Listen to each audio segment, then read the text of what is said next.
수의 품격 정돈 전 의원님 자리하셨습니다. 네, 정돈입니다. 예. 자, 정태근 의원님도 자리하셨습니다. 예, 안녕하세요. 정태근입니다. 예. 세계일보 특정 보도 갖고 정돈 의원님 특정 보도 갖고 지금 폭탄 터졌다고 1, 2부에서도 잠깐 얘기했는데 발칵 뒤집어졌어요. 뭐 폭탄까지는 아닌 것 같고요. 그래요? 왜냐하면 예. 이미 국정원 댓글 사건은 이미 다시 또 이제 적폐청산해서 다시 다룬다고 이미 나왔었고요. 그 와중에 이제, 터진 거 아니에요? 예, 이게? 그 와중에. 예. 그러니까 이제 꼼짝없이 이제 만약 이 문건이 사실이라면 꼼짝없이 걸린 건데 또 이것도 누가 또 그걸 또 문서를 또 빼돌렸네요. 들고 나왔어요. 네, 715건을 들고 나왔대. 그러니까 요새는 뭐 비밀이 없어요. 그러니까 서툰 짓 하다가는 큰일 나요, 항상. 근데 우리 세계 어느 나라 정보기관이 댓글 가지고 정치를 이제 개입하는지 저는 한번 조사해 봤으면 좋겠어요. 너무 유치했던 것 같아요. 어쨌든 국정원 단독 소행은 아니었다. 네, 그리고 그러니까, 예. 청와대와의 교감 속에서 이루어졌다. 그거는 항상 그랬죠. 국정원에서 뭐 단독으로 하나요? 저는 이런 발상을 한다는 것 자체가 상당히 유치하다고 생각하거든요. 예. 그러니까 요 사건이 있기 바로 전에 그 당시에 이제 한나라당에서 그 11.6 보궐선거 때문에 이제 디도스 사건이 있었잖아요. 그렇죠. 예.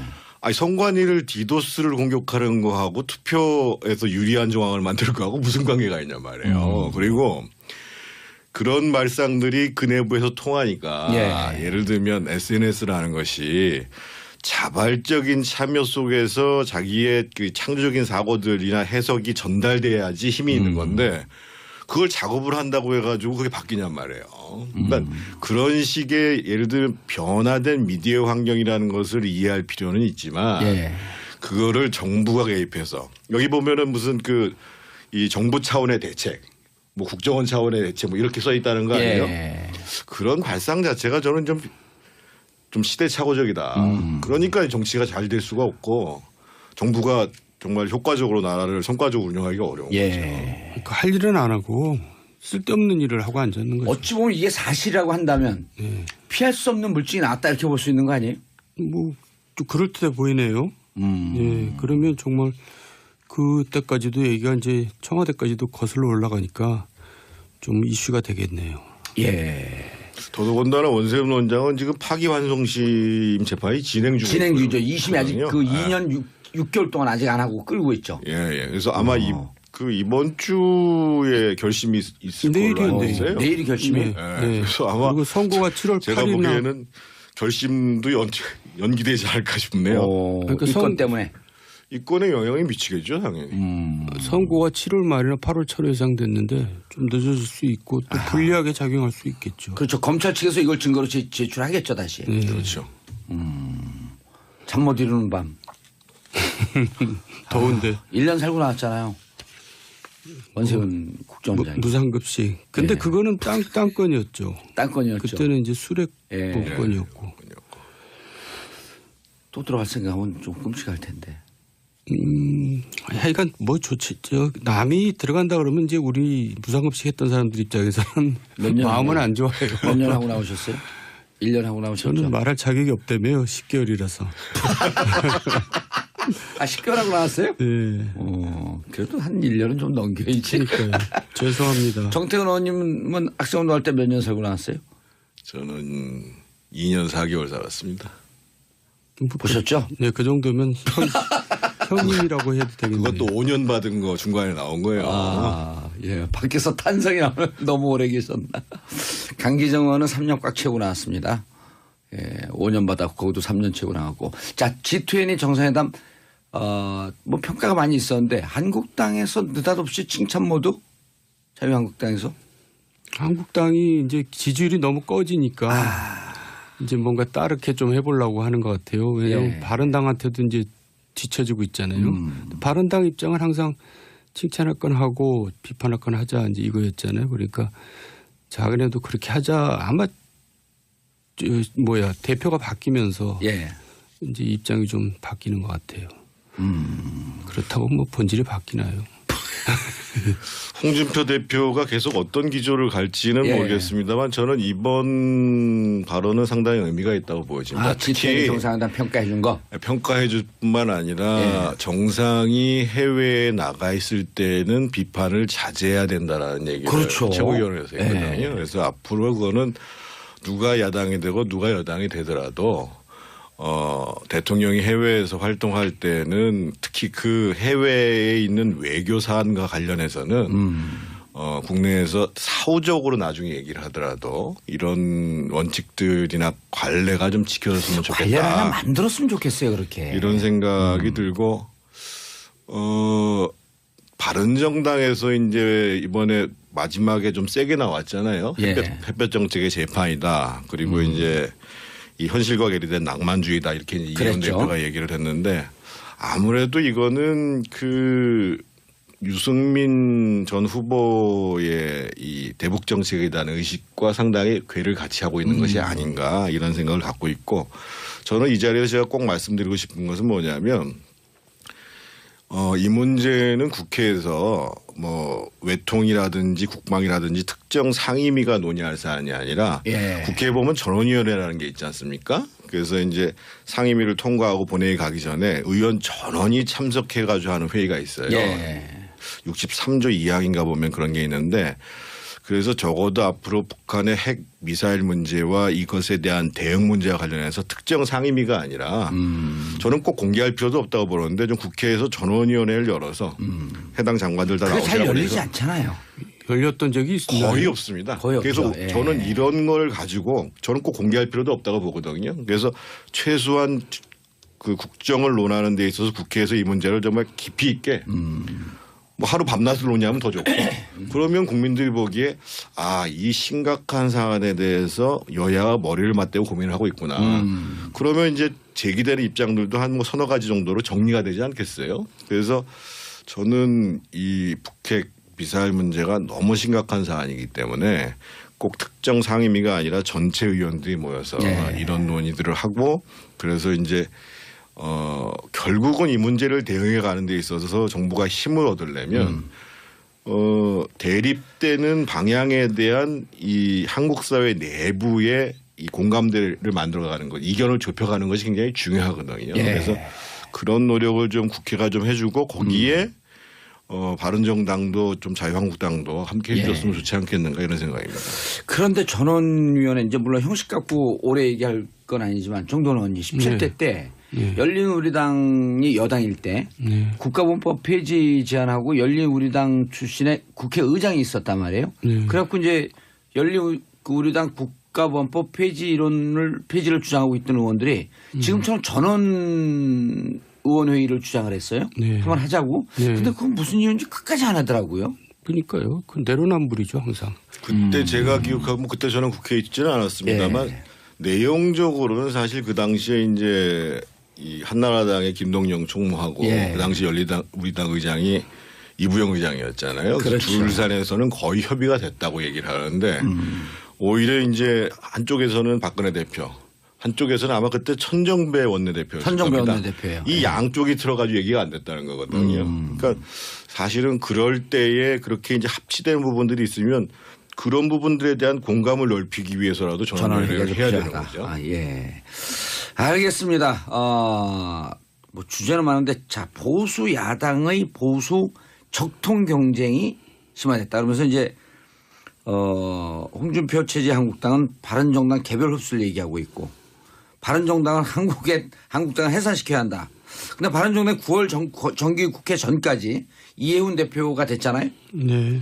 TK 지역부터 정면 승부하겠다. 전국 투여하겠다. 네. 어떻게 보세요? 글쎄 뭐 양당의 그 경쟁 관계.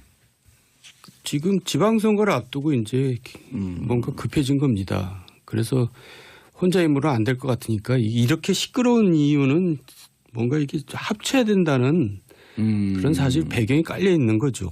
근데 이제 말들은 서로 험악하게 하면서도 그리고 뭐 전국 순회를 한다는 것도 이제 사실 뭐 뚜렷이 할 게 없으니까 이제 몸으로라도 때우겠다 이런 건지 모르지만 제가 볼 땐 그거보다는 효과는 별로 없을 것 같고 그 물밑 대화를 해야죠. 물밑 물밑대화. 예. 지금 한나이 의원들끼리는 좀 친하지 않아요? 저렇게 나오고 그랬어도 감정이 좀 격화되어 있나? 어떤 게 그 내부 분위기가? 그러니까 전쟁 중에도 대화를 한다는 거 아니에요. 그러니까 뭐 물밑 대화를 해야 되고 또 할 거라고 생각합니다. 저는. 아니 그쪽 의원님들 잘 제가 아시잖아요. 보기에는 의원들 사이에서 지금 별로 안 만난다고 얘기 들었거든요. 예. 특히 이제 바른정당에 있다가 가신 분들 다시 가신 분들까지 있잖아요. 예, 13분인가 있죠. 그러니까 이제 아마 잘 안 만나는 걸로 듣고 있고 저는 그 적통 경쟁을 하기 위해서는 일단 각 정당이 자기 반성부터 먼저 하는 게 필요하다. 자기 반성을 하라. 이 말씀을 드리고 싶고 하태경 의원이 이제 뭐 해산이 필요하다 이런 얘기는 제가 보기에 오바고요. 예. 그러니까 이제 정당은 국민들 유권자들의 그렇죠. 심판에 의해서 네. 움직이는 것인데 근데 그 얘기 중에서 분명하게 해야 될 부분들은 뭐냐면 아까 홍준표 얘기 나왔습니다만 네. 얼마 전까지만 해도 뭐 이 주사파 정권이 어떻고 무슨 그 종목놀이를 한단 그렇죠. 말이에요. 그러면 적어도 그런 문제에 대해서는 특히 대선부터 당대표 되기까지의 과정에 있어서 선거 전략상 했지만 자신의 발언에 문제가 있었던 것에 대해서는 국민들한테 솔직히 그 사과를 해야 되는 거고 네. 바른정당에서도 한국당을 공격을 할 때 비판을 할 때 그런 점들을 정확히 얘기를 해야지 두리뭉실 그냥 뭐 종목머리 이렇게 얘기할 필요는 없다는 거예요. 그리고 뭐 해산 이렇게 얘기 나가는 거는 오히려 마이너스라고 보여지는 거고. 얘기 안 하겠다는 거죠. 그러게 되면. 그렇죠. 그리고 친박 청산 문제가 사실은 두리뭉실 넘어갈 일은 아니에요. 국민들은 결코 그거를 잊지 않고 용서하지 않죠. 그래서 적어도 친박 팔적인가 뭐 최순실 뭐 무슨 부역 팔적인가 나오는데 그런 사람들은 뭔가 정리를 해야지 다음에 뭐 집권 가능성이 조금이라도 열리지 그렇지 않고는 저는 그 미래가 별로 없다고 생각합니다. 그런데 그렇게 주장하는 반면에 실질적으로 자유한국당에서 친박의 세는 여전히 강세 아니에요? 그러니까 어떻게 쳐내요? 미래가 없는 거죠. 그래도 적어도 상징적 인물들은 책임을 져야죠. 대통령이 지금 구속돼 갖고 저렇게 재판받고 있는 마당에 그때 호가호위했던 사람들이 뭐 버젓이 나와가지고 국회에서 뭐 청문회 해가지고 후보들한테 호통을 치고 앉았고 이런 모습을 국민들이 결코 용서하지 않죠. 그렇죠. 그러나 그 반성을 해라 서로 반성을 하라 그러고 있거든요. 반성은 스스로가 하는 거예요. 네. 사실은. 그리고 서로만 지적하고 있고 그런데 의원들끼리 안 만나면 어떻게 저기 그 교감이 있겠어요? 지방선거까지 하나를 합쳐지겠어요? 어떻게 했어요? 그러니까 아직은 그렇게 현실적으로 급하지가 않으니까. 급하지 않은데. 네, 이제 네. 지방선거 다가올수록 급하죠. 왜냐하면 서로 이제 부딪히잖아요. 선거 때는 후보들끼리. 저는 한국당하고 바른정당만의 문제가 아니고 네. 국민의당이 향후에 어떻게 갈 것인가의 문제도 달려 있고 더더군다나 향후에 정계 개편이 벌어진다 그러면 집권당에서 어떻게 갈 것인가가 굉장히 중요한 문제라고 보여집니다. 만약에 개헌 문제가 현실화된다면 제가 보기에는 합당이 안 될 수도 있습니다. 아하. 그리고 저는 집권당 입장에서 보면 야당들을 안심시켜야지 협치가 될 거 아니겠어요. 예. 근데 지금 예를 들면 내년에 이제 광역의원 선거가 소선거구제인데요. 예. 지금 현재의 정치 구도로 따지면 아마 대구 경북과 경남을 제외하고는 야당이 다수당인 데가 거의 없을 겁니다.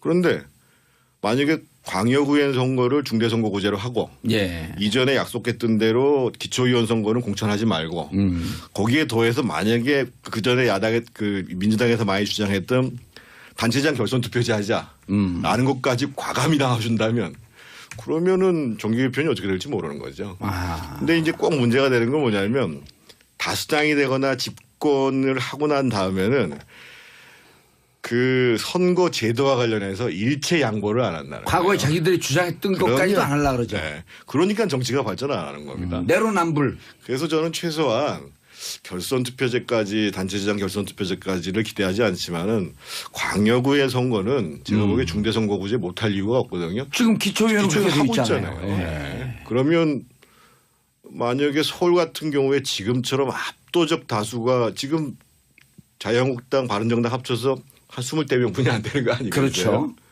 그래서 그런 일은 안 벌어질 것이다. 그리고 실제로 지방의회도 그 지역에 있는 그 유권자들 그 주민들의 의견들을 공의 반영해야 되는 거거든요. 그래서 저는 이런 고민들을 민주당에서 해주시든지 뭐 담당 부서인 행자부에서 해주시든지 그러니까 민주당에서 지금 같은 분위기라면 엄청나게 양보를 하는 건데 기대하기 그런 어려워요. 거 본 적이 있어요 우리 정치에서. 네. 자기 걸 내줘야 되는 한번 건데. 기대 한번 해보죠. 그래도 아니 지금 기초 광역의원이 소선거구제에다가 한 3명 정도 뽑는 중대선거구로 바뀐다고 한다면 그 숫자 그렇게 크게 차이가 날까요? 그러니까 사실은 아니 차이가 나나요? 지방부터 민주당은 지금 분위기 같아서는 거의 뭐 싹쓸이 할 수 있다고 생각을 하겠죠.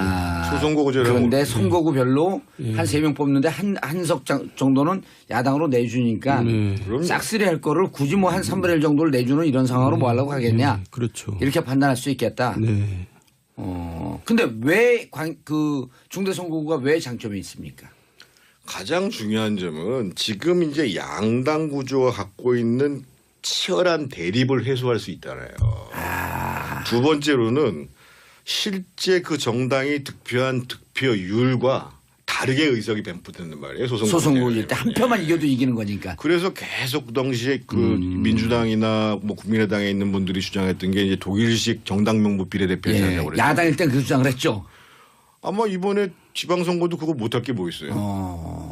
그러니까 상대적으로 소선거구제라는 것보다는 중대선거구제나 독일식 정당 명부식 비례대표제라는 예. 것이 대중의 유권자들의 민의를 합리적으로 반영하는 제도입니다. 그리고 자기가 정치를 당이 얻는 득표수대로 의석수가 가니까 중대선거구제도 거기에 유사하게 가게 돼 있어요. 이런 장점도 있겠네요. 국회의원을 정당 명부식 비례대표제를 하자고 오래전서부터 주장을 했는데 자 그거 당신들 머리 못 자르니 그럼 광역의원 선거부터 한번 해보자. 그리고 이것이 갖고 있는 장점이 있다면 국회의원 선거까지 기초의원을 먼저 중대선거구로 했으니까 의미 있네요. 제가 그래서 그 김부겸 장관 그 취임한 다음에 한번 축하한다고 만날 일이 있었어요. 예. 그래서 혹시 민주당에서 그런 안이 나오지 않으면 정부안으로 지방자치를 총괄하는 데가 행자부 아니냐. 예. 그래서 김부겸 장관부터 한번 고민을 좀 해달라 이런 얘기를 했었죠. 자 오늘 얘기는 조금 어려운지 정치 구단용 토크네요. 이런 말이 올라오네요. 조금 어려운데 근데 이 얘기를 안 할 수는 없잖아요. 해야 되잖아요. 그 선거구제 개편 그리고 개헌 문제. 자, 참 이거 지난주에도 우리가 잠깐 얘기를 한 것 같은데 추미애 대표의 머리 자르기 발언 그리고 국회 보이콧 선언까지 하고 있는 국민의당 지지율은 계속 떨어지고 있고 그리고 이현주 원내수석 대표는 파퓰리즘 독재로 들어가고 있다. 정도원 의원님. 네. 어떻게 보셔요? 지금 국회 상황이 예. 전혀 풀리지 않고 있잖아요. 풀리지 않고 있어요. 이럴 때 추 대표의 발언은 저는 뭐 무슨 개인적인 욕심이 있으면 몰라도 전혀 도움이 안 되는 발언을 지금 계속 하고 있다고 생각해요. 그리고 그것도 그 최고위원회의 아침에 월수금에서 하는 거기 모두 발언해서 한 것도 아니고 또 방송에 직접 나가서 했단 말이에요. 그거를. 네. 그래서 이거는 전혀 정부 여당에 도움이 되지 않는다. 그리고 이제 자기 개인적인 욕심 뭐 예를 들면 뭐 서울시장 후보 서울까지 나오는데 예. 뭐 지지 기반을 확고히 하기 위해서 그런 게 아니냐 이런 얘기까지 나올 정도로 저는 잘 이해가 안 가는 상황입니다. 근데 지금 내치는 잘하고 왔는데 예. 당장 내치에서 이제 부딪히잖아요.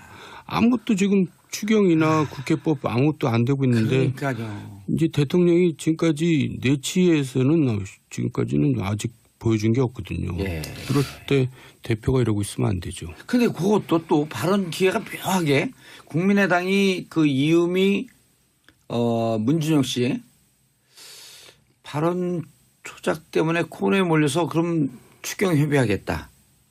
이렇게 발언을 하자마자 바로 그날 또 이 발언이 터졌어요. 저는 조금 전에 우리 정도원 선배가 말씀을 하셨습니다만 조금 다른 생각이 있어서 이분이 생각이 좀 흔들리기 시작하는 게 아닌가. 추미애 의원 개인적으로 제가 보면 아마 옛날에 탄핵에 참여했던 거 말고는 거의 큰 실수가 없었던 분이거든요. 예. 근데 이제 작년에 대표가 돼서부터 오바를 많이 해요. 예. 그때 오바를 당의 많이- 협의도 구하지 않고 오바를 대통령 많이 하는 만나라고 이유는 했다고 자기 그러고. 개인적인 포지션에 대한 고민이 있는 거겠죠. 그런데 제가 이 말씀을 꼭 드리고 싶은데 어디나 특히 집권당 대표가 굉장히 중요하지만 중요하죠. 집권당 대표는 청와대와 협력해서 국회를 잘 설득하는 역할도 있지만 반대로 집권당을 대신해서 또 국회 전체를 대신해서 청와대를 설득할 임무도 있어요. 그러니까 예를 들면 이렇게 이제 강경 발언을 하는 게 아니라 지금 계속 문제가 되는 게 지금 국방부 장관, 노동부 장관 문제가 되잖아요. 예. 그러면 집권당 대표로서 청와대에다가 적어도 이 문제에 대해서는 다시 생각해 줘야 된다. 예. 이런 누구 하나 얘기를 정도는 좀 빼야 된다. 이런 얘기를 할 때 사실은 국회가 돌아가는 거거든요. 근데 지금 완전히 거꾸로 하고 있어요. 예를 들면 머리 자르기가 우리가 좋아서 머리 자르지 이거 한자로 표현하면 단도입니다. 단도. 단도 대의 단도란 말이에요. 그러네요. 이런 얘기를 하면 안 돼요. 그러다가 또 문자 폭탄 또 때려 맞죠. 근데 문자 폭탄은 지금 추미애 대표가 받는 게 아니고 오히려 국회 운영이 참 어렵다고 하는 우원식 대표나 또 이제 그 전에 우상호 대표가 전 대표가 엄청나게 문자 폭탄 맞았다는 거 아니에요? 왜요? 이게 타협적으로 나온다 이거죠. 그래서 지금 오늘 아침 보도 나온 거 보면은 친문이 분화되고 있다. 그 핵심 문재인이 있다. 뭐 이런 얘기가 나올 정도니까요. 그렇게 좀 야당과 협치하고 좀 타협적으로 가자라고 하는 발언을 하게 되면 바로 문자. 폭탄이 쏟아진다는 거죠. 그럼 지금 추미애 의원한테는 오히려 잘했다는 문자가 가고 있다는 거예요? 그러겠죠. 그것까지는 확인 못했습니다. 뭐 하여간 아니 그걸 반추해 보면 금방 나오잖아요. 예, 그런 해석들을 하더라고요. 거기를 의식해서 그렇게 한다는 해석들을 하고 있는데 어쨌든 지금 국회를 이번 7월 국회를 잘 해결하지 못하면은 당장 이제 문재인 정부는 앞으로 국회 문제는 난감한 거죠. 열성적 지지자들 그냥 밀어붙여라 이런 마음이 있겠지만 밀어붙일 수 있는 방법이 있어요. 없잖아요. 예. 추경은. 네. 아니 예를 들어 그 인사는 밀어붙일 수 있어요. 임명권자 마음이다 그러면 밀어붙일 수 있지만 그러면 추경이 딱 걸려버리고 첫 정책에 첫 삽도 못 도는데. 그러니까 정치는 성질대로 하는 게 아니고요. 또 가진 쪽에서 양보를 해야지 이게 타협이 이루어지거든요. 추경 때문에 협치하자 그런 거 아니에요? 어쩔 수 없는 거 인사 아니에요? 문제도 밀어붙이는데 한계가 있는 게요. 예. 예를 들면 국방부 장관은 군 개혁을 위해서 앉혔다고 그러잖아요. 근데 그냥 강행했다. 그러면 향후에 국회에서 그 국방위원회에서 그 장관을 협조를 하겠냐고요.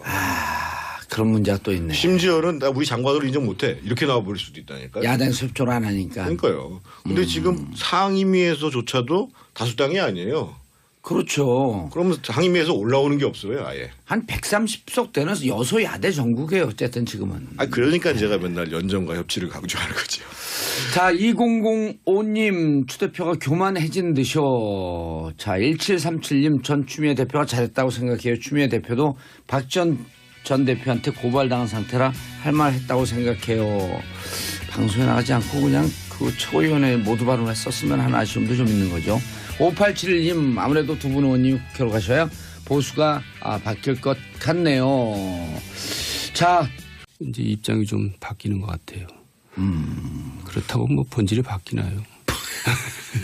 홍준표 대표가 계속 어떤 기조를 갈지는 예. 모르겠습니다만 저는 이번 발언은 상당히 의미가 있다고 보여집니다. G20 특히 정상회담 평가해 준 거. 평가해 줄 뿐만 아니라 정상이 해외에 나가 있을 때는 비판을 자제해야 된다라는 얘기를 그렇죠. 최고위원회에서 했거든요. 그래서 앞으로 그거는 누가 야당이 되고 누가 여당이 되더라도 대통령이 해외에서 활동할 때는 특히 그 해외에 있는 외교 사안과 관련해서는 국내에서 사후적으로 나중에 얘기를 하더라도 이런 원칙들이나 관례가 좀 지켜졌으면 관련 하나 좋겠다. 만들었으면 좋겠어요. 그렇게. 이런 생각이 들고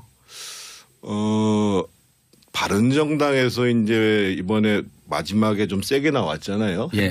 햇볕 정책의 재판이다. 그리고 이제 이 현실과 괴리된 낭만주의다 이렇게 이재명 그랬죠. 대표가 얘기를 했는데 아무래도 이거는 그 유승민 전 후보의 보면 이게 사실이라고 한다면 피할 수 없는 물증이 나왔다 이렇게 볼 수 있는 거 아니에요? 뭐 좀 그럴듯해 보이네요. 예, 그러면 정말 그때까지도 얘기가 이제 청와대까지도 거슬러 올라가니까 좀 이슈가 되겠네요. 예. 더더군다나 원세훈 원장은 지금 파기환송심 재판이 진행 중이죠. 진행 중이죠. 2심이 아직 그 2년 6개월 동안 아직 안 하고 끌고 있죠. 예, 예. 그래서 아마 이번 주에 결심이 있을 걸로 알고 있어요. 내일이 결심이. 예. 그래서 아마 그리고 선고가 7월 8일이나 제가 보기에는 결심도 연기되지 않을까 싶네요. 그러니까 이건 때문에. 이권에 영향이 미치겠죠, 당연히. 선고가 7월 말이나 8월 초로 예상됐는데 좀 늦어질 수 있고 또 불리하게 작용할 수 있겠죠. 그렇죠. 검찰 측에서 이걸 증거로 제출하겠죠, 다시. 그렇죠. 잠 못 이루는 밤. 더운데 1년 살고 나왔잖아요. 원세훈 국정원장이. 무상급식. 근데 그거는 땅건이었죠. 땅건이었죠. 그때는 이제 수렉 건이었고. 또 들어갈 생각하면 좀 끔찍할 텐데. 하여간 뭐 좋지. 수의 품격. 정돈 전 의원님 자리하셨습니다. 네, 정도원입니다. 예. 자, 정태근 의원님도 자리하셨습니다. 예, 안녕하세요. 정태근입니다. 예. 세계일보 특정보도 없고 정돈 의원님. 특정보도 없고 지금 폭탄 터졌다고 1, 2부에서도 잠깐 얘기했는데 팔깍 뒤집어졌어요. 뭐 폭탄까지는 아닌 것 같고요. 그래요? 왜냐하면 예. 이미 국정원 댓글 사건은 이미 다시 또 이제 적폐청산해서 다시 다룬다고 이미 나왔었고요. 그 와중에 이제, 터진 거 아니에요? 네, 이게? 그 와중에. 예. 그러니까 이제 꼼짝없이 이제 만약 이 문건이 사실이라면 꼼짝없이 걸린 건데 이것도 누가 또 그걸 또 문서를 또 빼돌렸네요. 들고 나왔어요. 네, 715건을 들고 나왔대. 그러니까 요새는 뭐 비밀이 없어요. 그러니까 서툰 짓 하다가는 큰일 나요, 항상.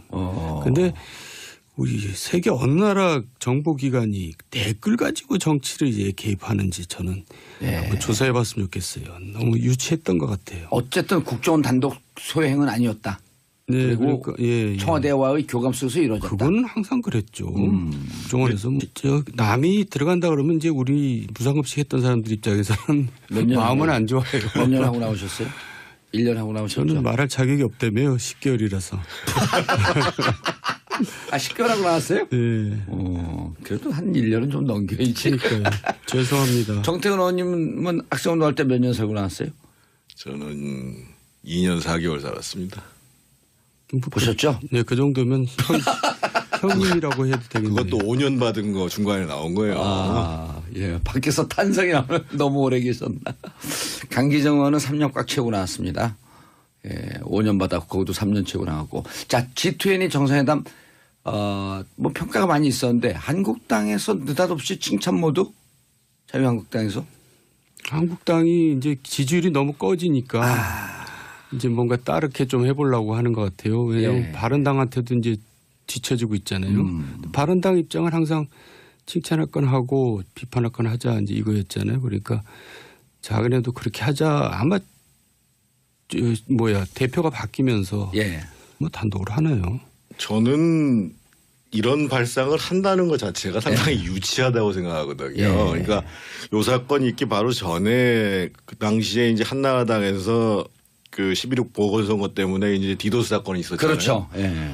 아니 선관위를 디도스를 공격하는 거하고 투표에서 유리한 정황을 만들 거하고 무슨 관계가 있냐 말이에요. 그리고 그런 말상들이 그 내부에서 통하니까 예를 들면 SNS라는 것이 자발적인 참여 속에서 자기의 그 창조적인 사고들이나 해석이 전달돼야지 힘이 있는 건데 그걸 작업을 한다고 해가지고 그게 바뀌냔 말이에요. 그러니까 그런 식의 예를 들면 변화된 미디어 환경이라는 것을 이해할 필요는 있지만 그거를 정부가 개입해서 여기 보면은 무슨 그 이 정부 차원의 대책 뭐 국정원 차원의 대책 뭐 이렇게 써 있다는 거 아니에요? 그런 발상 자체가 저는 좀 시대착오적이다. 그러니까 정치가 잘 될 수가 없고 정부가 정말 효과적으로 나라를 성과적으로 운영하기가 어려운 거죠. 그러니까 할 일은 안 하고 쓸데없는 일을 하고 앉아 있는 거죠.